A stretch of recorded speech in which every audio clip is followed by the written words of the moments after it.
有外的吗？对，请问这种手机要外的吗？对，请问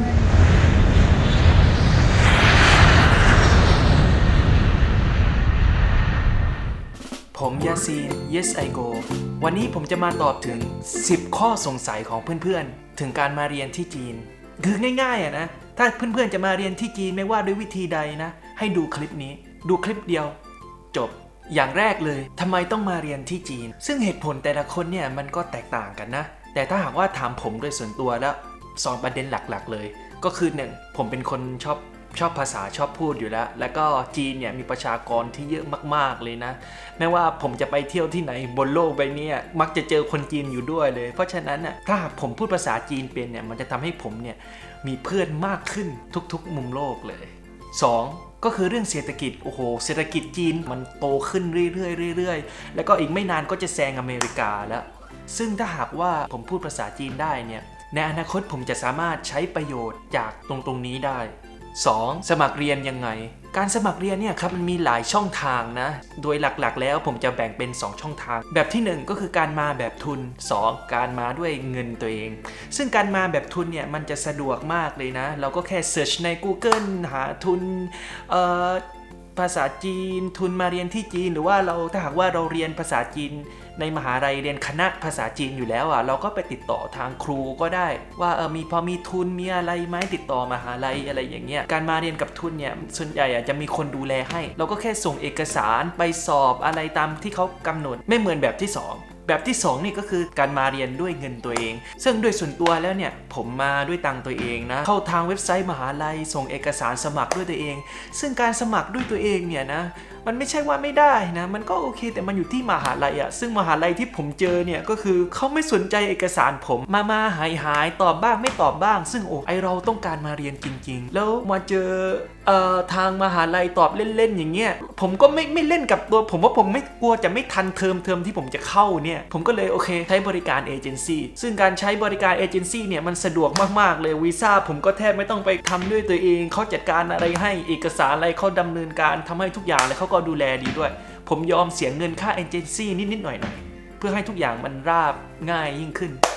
3. ควรเรียนเมืองไหนดีไอ้คำถามเนี่ยผมเจอบ่อยมากๆใจจริงก็ตอบยากมากเลยนะเพราะว่าประเทศจีนเนี่ยมันใหญ่มากๆแล้วก็เมืองก็มีหลายเมืองจริงๆแต่ละเมืองเนี่ยก็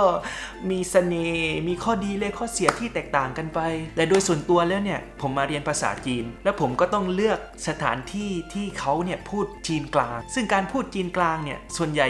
จะอยู่ภาคเหนือของประเทศจีนนะครับแล้วผมก็มาเรียนอยู่ที่เทียนจินแล้วสภาพอากาศบ้านเมืองก็สะอาดแล้วก็ค่าครองชีพก็ไม่ได้แพงกว่าประเทศไทยเลยคล้ายๆประเทศไทยมาก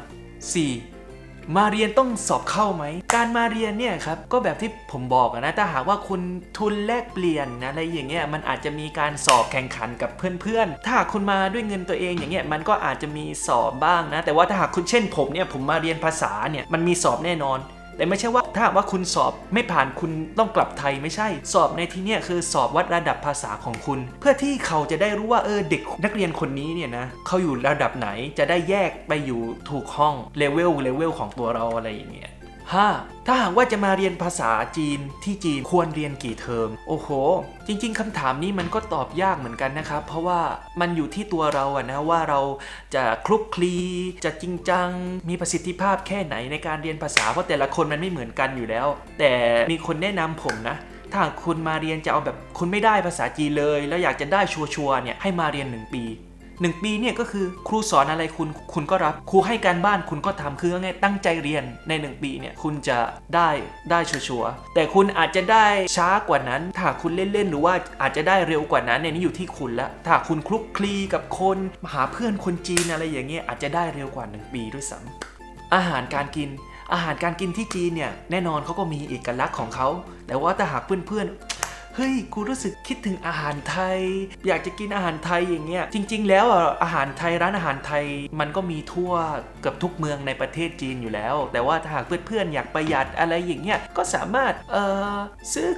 อกับข้าวมาทำเองก็ได้เหมือนกับผมเนี่ยผมก็ทำเองแต่บางวันผมรู้สึกว่าเบื่ออาหารไทยอยากจะกินอาหารจีนผมก็ออกไปกินแต่เอาจริงๆไม่เคยไปร้านอาหารไทยในเทียมจินเลยนะผมเกือบลืมพูดไปเลยเรื่องการกินของอิสลามเนี่ยเขาต้องมีการควบคุมการกินหน่อยแล้วผมมักจะได้คำถามบ่อยมากเลยที่นู่นมีอาหารฮาลาลเยอะไหมแน่นอนเยอะมากๆเลยทีนี้ไม่ต้องห่วงมีมัสยิดมีอาหารฮาลาลแบบเต็มไปหมดเลยอ่ะแต่ทั้งนี้ทั้งนั้นก็อยู่ที่เมืองด้วยนะแต่ผมคิดว่านะไม่ว่าคุณจะอยู่ที่ไหนในประเทศจีนอ่ะคุณหาอาหารฮาลาลได้อ่ะ7เล่นโซเชียลมีเดียในประเทศจีนยังไงอะไรที่ไทยเล่นได้นะจีนบล็อกเกือบทุกอย่างเลย Google Facebook Instagram YouTube บลาบลาเยอะมากเลยโอเคเพื่อนอาจสงสัย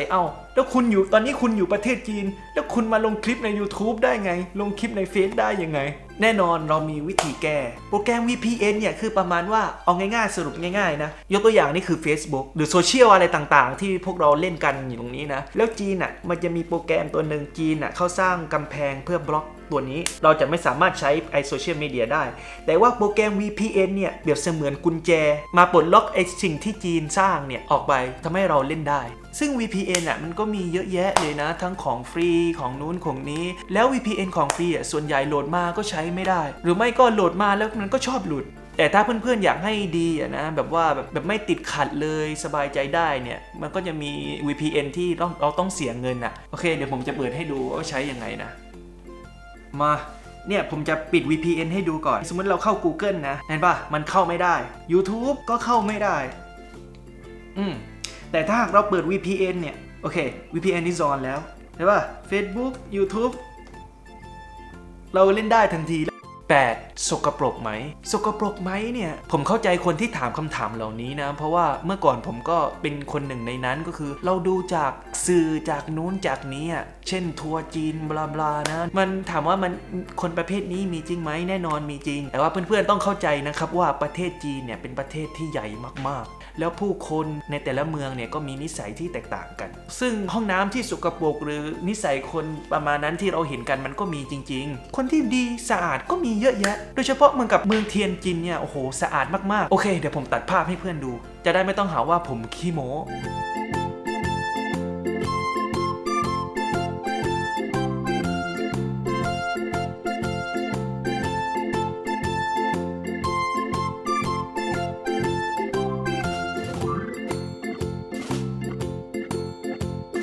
เห็นว่าจีนก็เหมือนกับประเทศไทยนั่นแหละครับมันอยู่ที่คนไม่ได้อยู่ที่ประเทศแล้วผมต้องขอโทษด้วยที่เมื่อก่อนผมอคติเหมือนกันแต่พอผมมาที่นี่เนี่ยความอคติของผมมันแตกมันหายไปเลย 9. ถ้าอังกฤษไม่แข็งแล้วมาเรียนที่จีนเนี่ยจะใช้ชีวิตลำบากไหมบอกก่อนเลยนะครับลำบากและถึงแม้คุณพูดเป็นคุณก็ลำบากเพราะว่าคนจีนเนี่ยเขาคุยอังกฤษไม่ค่อยได้ครับแต่ว่ามันก็ดีดิใช่ไหมเราสนทนาอังกฤษกับเขาไม่ได้เราต้องสนทนาจีนอย่างเดียวทำให้เราต้องแอคทีฟอะไรอย่างเงี้ยหาศัพท์มาคุยกับเขาทำให้ภาษาจีนของเราเนี่ยมันเร็วยิ่งขึ้นโดยอัตโนมัติไปเลยแต่ถ้าหากว่าเพื่อนๆติดขัดอะไรจริงๆอย่างเงี้ยต้องสนทนาจริงๆก็ใช้ Google Translate ก็ได้พิมพ์แล้วก็ให้เขาอ่านแค่นั้น10เรื่องอากาศบอกเลยว่าที่จีนส่วนใหญ่อากาศก็จะ4ฤดูแต่ในที่นี้ก็อยู่ที่ตำแหน่งที่ตั้งของแต่ละเมืองด้วยนะถ้าหากว่าเป็นจีนด้านบนเลยเนี่ยเช่นฮาร์บินอย่างเงี้ยถ้าหิมะก็หิมะหนักมากเลยเป็นเมืองหนาวแล้วถ้าหากเป็นจีนตอนใต้ก็จะออกแนวแบบเชียงใหม่อะไรประมาณนี้เรื่องที่11ค่าใช้จ่ายไอ้ข้อนี้ผมแถมให้นะค่าใช้จ่ายครับก็อีกครั้งหนึ่งก็อยู่ที่เมืองเช่นกันบางเมืองก็แพงกว่าไทยและบางเมืองก็ถูกกว่าไทยของผมเนี่ยคืออยู่เทียนจินค่าครองชีพแบบเหมือนกับไทยเลยเดี๋ยวผมจะแตกข้อมูลให้เพื่อนๆดูตรงนี้นะค่าเรียนต่อเทอมผมก็จำไม่ได้เลยนะตั้งไว้ที่ 40,000 ค่าที่พักผมเช่าอพาร์ตเมนต์นอนกับเพื่อนนะครับเช่าด้านนอก3คนรวมค่าน้ำค่าไฟค่าอินเทอร์เน็ตบลาบลาทุกอย่างตกคนหนึ่ง 8,000 ค่ากินก็อยู่ที่ร้านอาหารด้วยแต่ตั้งไว้50 บาทแล้วกันแล้วก็เรื่องการเดินทางเวลาผมเดินทางไปมหาลัยอะไรอย่างเงี้ยนะส่วนใหญ่ผมจะใช้จักรยานที่นี่เขาจะมีแอปจักรยานแค่สแกนเดือนหนึ่ง50 บาทรวมทั้งหมดก็จะได้จำนวนเท่านี้เห็นแล้วใช่ปะการมาเรียนต่างประเทศนะครับแน่นอนค่าใช้จ่ายมันแพงกว่าประเทศไทยแน่นอนแต่มันจะถูกมากๆถ้าหากเรารู้ว่าเรามาเรียนเ พื่ออะไร ผมมาที่นี่เสียรวมทุกอย่างปีหนึ่งก็ 2-3 แสนนะผมรู้สึกว่ามันแพงอะแต่อีกใจหนึ่งมันก็ถูกมากๆเพราะผมจะต่อยอดมันให้เป็น10 ล้าน100 ล้านไปเลยแล้วถ้าหากว่าเพื่อนๆมีข้อสงสัยอะไรเพิ่มเติมอีกอย่างเงี้ยแน่นอนผมยินดีให้คำแนะนำมากๆเท่าที่ผมจะแนะนำให้ได้เลยเม้นใต้คลิปได้เลยนะครับแล้วก็ช่วยกดไลค์ subscribe จะได้ไม่พลาดคลิปใหม่ๆแล้วเจอกันใหม่คลิปหน้าครับ